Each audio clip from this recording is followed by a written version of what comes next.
Hey there, guys. How's it going? It's your boy Brandonswims, and we're back. Just like I said, we're going to be talking about The Companion, the movie that came out in 2025 here. It is a sci-fi thriller starring Jack Quaid and Sophie Thatcher. Sophie Thatcher has been reviewed on this channel previously in Heretic. If you haven't seen Heretic, I do believe it's going to be hitting Max here soon, so I do recommend that you check that out. But let's talk about Companion. This film is directed by a gentleman by the name of Drew Hancock, and this is his directorial debut. He's done one other short film. It's called Time Fixers. I haven't seen that, but I was doing some research for this episode, and I saw that. So this is his first big picture that he's ever done, and it's great. It's good old-fashioned fun. It's got a runtime of 97 minutes, and right at the beginning, it kind of outlines what we can expect from the film.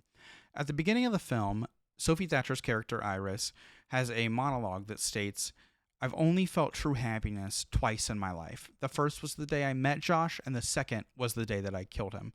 So right off the bat, we know what to expect from this film. We know that Iris and Josh met, and that by the end of this film, Josh is going to end up dead, and we get to see how. This movie is not complex. It's simple, it's fun, and it's just a good time to be had by all while watching it.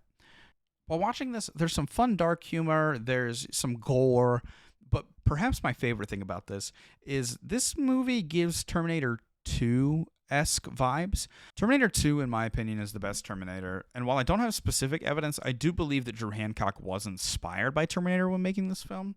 He did mention in an interview that if we end up living in a Terminator world and AI takes over, that it will be because humans programmed it to do so and not because it gained sentience and imitated what a human does. One of the things I think that really motivated me to see this film is in the trailer for the film, it is said that it's from the writers of The Barbarian.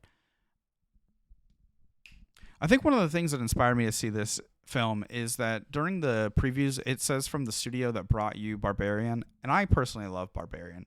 And so there's a really cool story to be had here. So JD Lifutz, I believe is how his name is pronounced, and Drew Hancock were actually able to link up through a mutual friend. His name is Ryan Ridley. One of the things I think that motivated me to see this is in the trailer for the film, it does say from the people that brought you Barbarian. And Barbarian is one of my favorite films, I think, to come out post-COVID era. And I think that it's a phenomenal film. But there's a really cool backstory that involves J.D. Lifutz and Drew Hancock. J.D. Lifutz is who wrote Barbarian, and Drew Hancock wrote and directed Companion.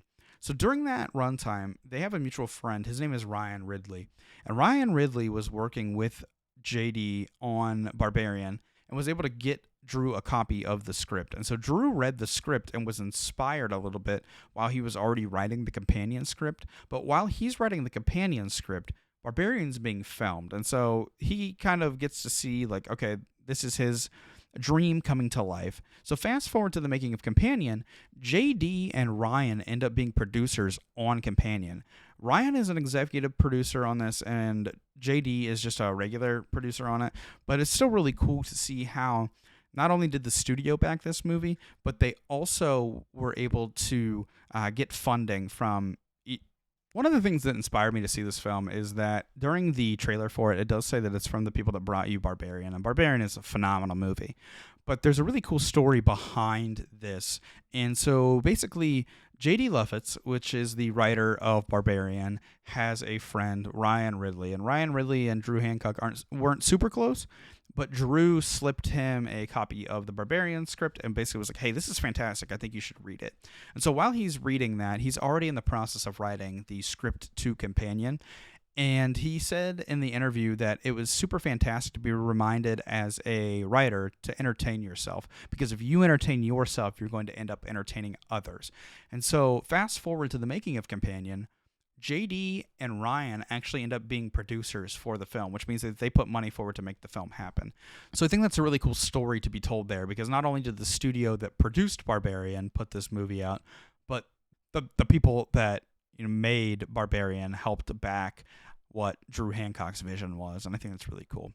The ending of Companion ends how we would think based upon the opening scene with Josh dying, but the way it ends leaves it open to a sequel. I think what I do respect really highly of Drew is he stated he's not interested in making a sequel, and so my hope is that Borderlight Studios respects those wishes and lets Companion be one and done. Companion, like I said, is a very enjoyable movie as a sci-fi thriller, and if you want to check it out, I highly recommend you do. Right now, it's only in theaters, but it should be hitting digital soon. I believe it's supposed to hit digital in 3 days on the 18th. But thank you guys so much for being here. The next video that we're going to be making, I watched We Live in Time the other day, and it absolutely destroyed me. So we're going to be doing a video on that. I greatly appreciate each and every one of you. Thank you guys so much for all of your time. I'll catch you guys in the next video. Peace.